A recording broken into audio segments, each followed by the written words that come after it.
Yes, welcome to another video. It's Cup Final, the Carabao Cup, Manchester City against Spurs, coming up on Sunday.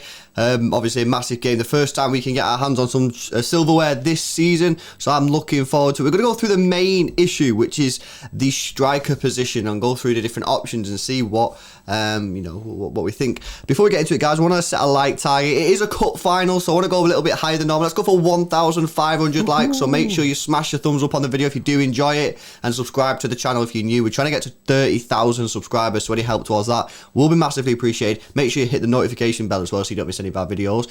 I want to quickly tell you about the sponsor today as well. The sponsor today is Manscaped, guys. Now, obviously, it's been locked down, in it. People been letting things just grow naturally and not taking care of themselves is basically what I'm trying to say.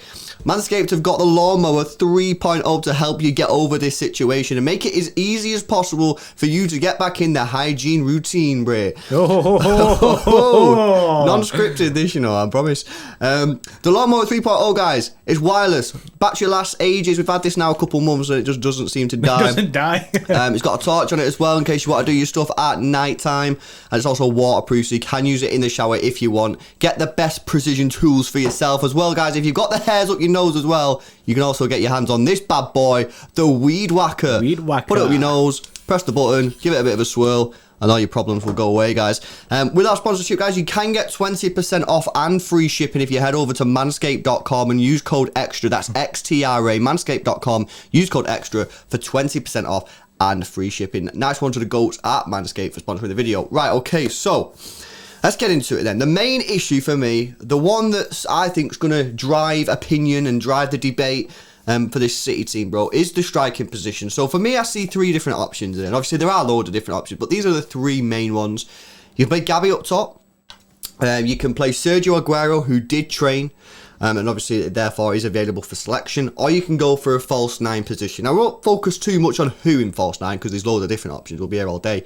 But they're the three main ones. Talk to me about Gabby Jesus, bro, first of all. What would he bring? What would he lack? What we're saying about Gabby? I don't know, man. I think Gabby, everyone's lost faith in Gabby, including you, like more vocal. Has everyone lost faith? Is that? I know I have, but is that? I don't think everyone's lost faith. No, I think in our chat, a lot of people have lost faith. I'd say a majority of City fans have lost faith in Gabby in recent times, anyway, because of the fact that he has been missing chances through on goal and that. A lot of people saying we should just straight up sell him, but. I think obviously as a cup final, people might sweat a bit with Gabby up top. I don't think he should though. I think if he does go with Gabby up top, it is a stand-up position. He can score. Yeah. We have seen him score. I just when Gabby's there, he does offer a lot of pressing. You could argue that when Gabby's there, we still kind of play the false nine a bit with him dropping out the box, a lot of it. Yeah. So it is kind of a mix of the false nine and having a striker up top. I think he does offer you relentless pressing, which is obviously really, really good if you want to win the ball back very early. I just think a lot of people are in the situation where him in front of goal, they're a bit like, oh, you don't really back him as much as what you would someone like Sergio Aguero. You kind of back in front of goal.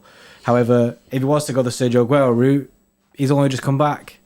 It takes Sergio time to get in, so, do you know what I mean? But a chance falls to Serge, you'd be buzzing. Yeah, the thing is though, when we've seen Gabby play and Sergio play, the chances aren't falling to either of them. Yeah.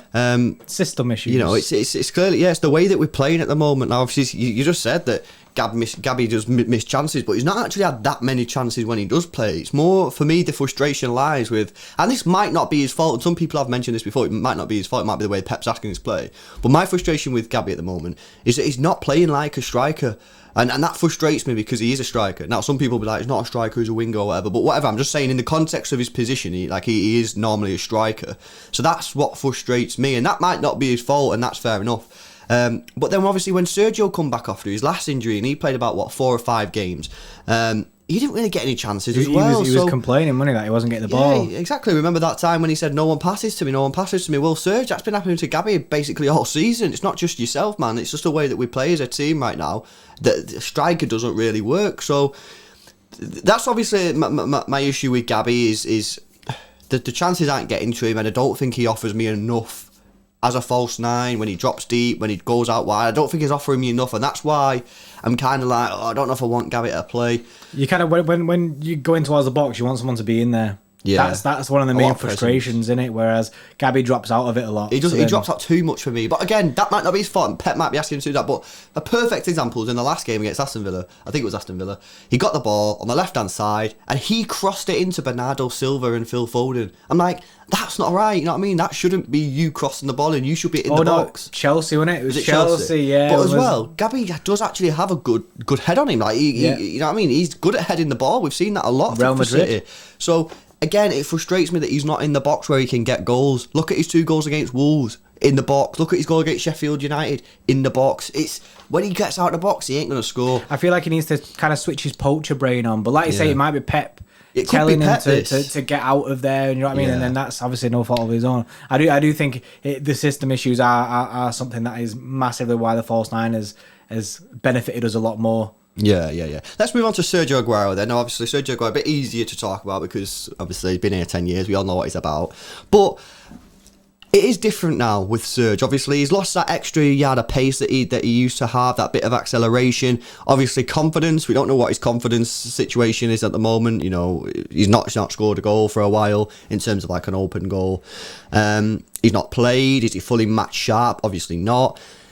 You know, there's a lot of cons to Sergio Aguero, probably more than there is Gabby. However, he's clinical as hell, man. And if a chance does fall to him, you know that he's going to put it in the back of the net. Now, so you could argue and say, well, you don't at the moment because he's not scored for so long. So maybe he's lost that instinct. But I don't believe a striker loses that instinct. So I think Sergio Aguero is one of them players who was born scoring goals.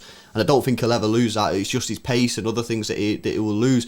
I think as well, if you play Sergio Aguero, the defence for Spurs will be much more sort of frightened of Sergio Aguero than they will be Gabby Jesus. You know, Gabby Jesus is a good player, but I think when Sergio Aguero is different gravy, man, and their defenders will be like, oh man, I've got to deal with Sergio Aguero today. And even the fact that he's not played for a while and that he's not fully at the top of his game or whatever, it doesn't matter, man. Them defenders, whoever plays for Spurs, they'll be worried big time. Yeah, he just has that level, doesn't he? There's an extra level to Serge where, you know what I mean, it will drive something in their defenders when they know that Sergio Aguero is lurking about here. Because we've seen the guy can score from anywhere, innit? And he is sick. It's just, obviously, like you say, the chances, like it pretty much echoes the Gabby thing. The chances haven't fallen to Serge. He complained about not passing the ball, not getting the ball enough.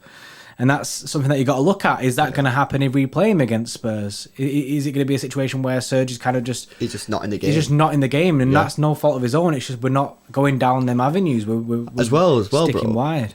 You could get into a situation because he's not getting the ball. He just starts dropping deep and deep and deep. Yeah. You know, like Gabby does. Sorry, and then before you know it, he's on the halfway line passing the ball about just to try and get on the ball. You know what I mean? Because he's not touching it, and that's not where you want him. So, you know, the cons are that he's not match fit. You know, he's not match sharp.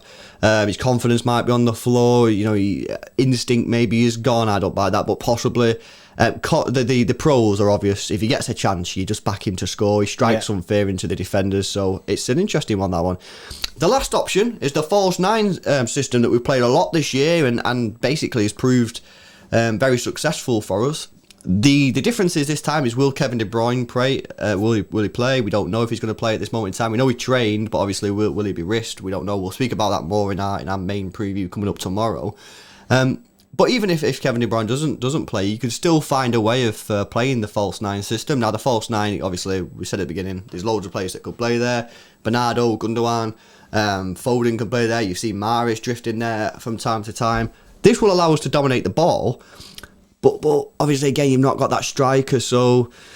What are you saying, bro? False nine, it's proved successful, you know, this season. There's no reason really to properly worry about it other than the fact that you don't actually have anyone in the box as your proper striker unless one of your midfielders gets up there. Yeah, arguably our false nine is our best kind of lineup. We got our best players in there. Mm-hmm. Obviously, you are missing that striker like a Serge or a Gabby. However, it's worked really well for us. And you see it all the time. You see it all the time. We play this way all the time, and it has working. Like look at the way where we are in the Prem. So it's hard to go against this false nine system. It's hard to say no, let's not go with that because it's got evidence of it working. It's backed itself to be the main pick system. The only thing is, like you say, you are missing the guy up top when you win, and it is frustrating when you see like Kev driving to the box, driving at their defence. There's no one really for him to do them behind the balls into because everyone's kind of dropped deep. But the wingers, they really should be. They need to cut in all the time because there's no one in the box. Yeah. So many times we'll be playing, you look at the box and there's absolutely no one there. But then you've got the issue of when there is someone there. Bernardo Silva or something who's tiny, so it's like that's the situation with the false nine. Whereas when you play Gabby, obviously he's very good at heading, so it does offer you like a different dynamic. But that's when he gets in the box, isn't it? That's it, innit? Yeah, the false nine is probably the system that I would expect us to play, if truth be told. But obviously, it all depends. Is Kev going to play? You know, what's happening there? But all three systems offer us pros. All of them offer us cons, as does everything, you know. And either one, regardless which one we pick, I'm going to be quite happy with either three of them. Obviously, I have my favourite. You have your favourite. You'll have your favourites. We'll tell you which one we think we should go for tomorrow in the main preview. But that's basically just the options that we've got. And obviously, it's good, this situation, that we've got these options. We're not forced into a one system. It keeps Spurs and Ryan Mason guessing about what we're going to do. They won't truly understand what we're going to do until, an hour before kickoff. So that's good for us. Let us know what you go for in the comment section below. You know, which one of these three would you go for? If you're going to go for the false nine, how would you set up? Which one would you have in that sort of pocket? Let us know in the comment section below. We are going to go for that 1,500 like target, guys, so we need everybody's help, so make sure you smash a thumbs up on the video if you did enjoy it. Subscribe to the channel if you're new. Head over to manscaped.com, use code EXTRA, that's XTRA, for 20% off and free shipping.